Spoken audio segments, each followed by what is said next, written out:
To build the largest religious monument on Earth, you need about 5 million stone blocks, some weigh up to 1.5 tons each. In the 12th century, King Suryavarman II ordered the construction of this massive 400-acre complex in Siem Reap, Cambodia. But placing millions of tons of heavy stone here introduces a massive engineering problem. The local climate swings violently between torrential monsoon floods and severe parched droughts. When the clay-rich soil of this region gets wet, it naturally expands. When it dries out, it rapidly contracts. If you put a traditional rigid stone foundation on top of that shifting earth, the uneven pressure will inevitably snap the stone and collapse the walls. The survival of the largest religious structure on Earth for 900 years is a feat of engineering, solving a seemingly impossible geotechnical puzzle. The Khmer architects excavated the unstable topsoil entirely. In its place, they packed in a massive, deep foundation made of fine sand. Sand foundations have one major vulnerability.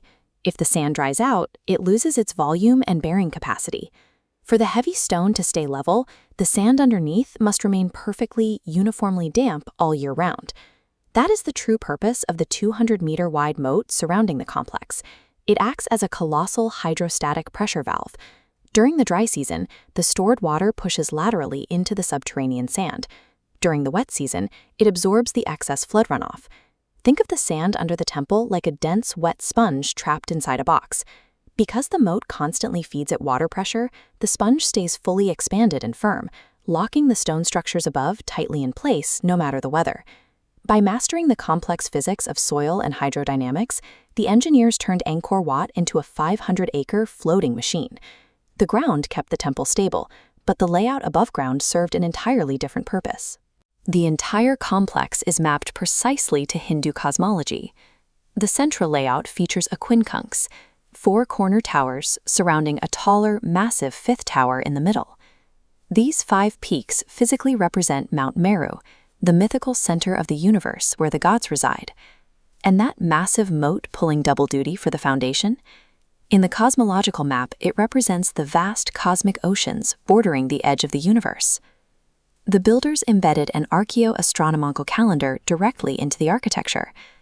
The stone walls align perfectly with the cyclical movements of the sun.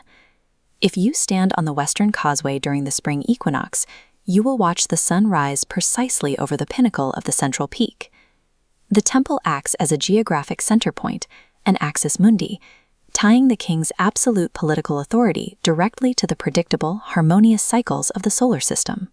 For over a century, a persistent myth claimed Angkor Wat was an isolated ceremonial site, eventually swallowed completely by an impenetrable jungle canopy. That narrative collapsed when archaeologists deployed airborne LiDAR. It uses laser pulses to pierce the dense forest canopy, effectively granting researchers X-ray vision to map the ground directly beneath the leaves. This is a topographical LiDAR map from the survey. The data clearly shows the undeniable geometric outlines of houses, elevated roads, terraces, and dams etched right into the terrain. This low-density agrarian metropolis relied on massive artificial reservoirs to support up to 1 million inhabitants, roughly 0.1% of the global population at the time. The LiDAR data identifies Angkor Wat as the bustling epicenter of a sprawling urban network, confirming it was one of the largest pre-industrial cities on Earth. Down at the human level, the outer galleries of the temple house nearly 800 meters of continuous, shallow stone carvings known as bas-reliefs. These galleries are arranged to be read in a counterclockwise direction. This orientation is traditionally used in Hindu funeral rites, strongly supporting the theory that the temple was designed to serve as the king's mausoleum. Among these carvings is a masterpiece known as the Churning of the Ocean of Milk. It depicts a creation myth where gods and demons must cooperate, pulling on a giant serpent to extract the elixir of immortality. The walls also record factual history. This panel shows King Suryavarman II himself holding court, followed by scenes of his royal army marching into battle. These corridors function as a colossal ancient graphic novel, permanently encoding the theology, daily court life, and military power of the Khmer civilization into the rock itself. Over the centuries, the state religion shifted from strict Hinduism to Theravada Buddhism. Instead of abandoning the site, worshippers seamlessly integrated new Buddhist figures alongside the older carvings, ensuring the complex remains an active place of worship today. Maintaining this living monument requires a massive international effort. Conservation scientists work continuously to stabilize the degrading sandstone and piece together structures worn down by centuries of intense weathering. But the greatest threat to the temple today is completely invisible. The rapid explosion of urban development and massive tourism in nearby Siem Reap has led to excessive pumping of the region's groundwater table.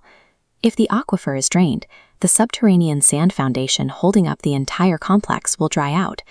Without that hydrostatic pressure pushing up from below, the sand will crack, shrink, and inevitably cause the stone mountain to fracture and collapse.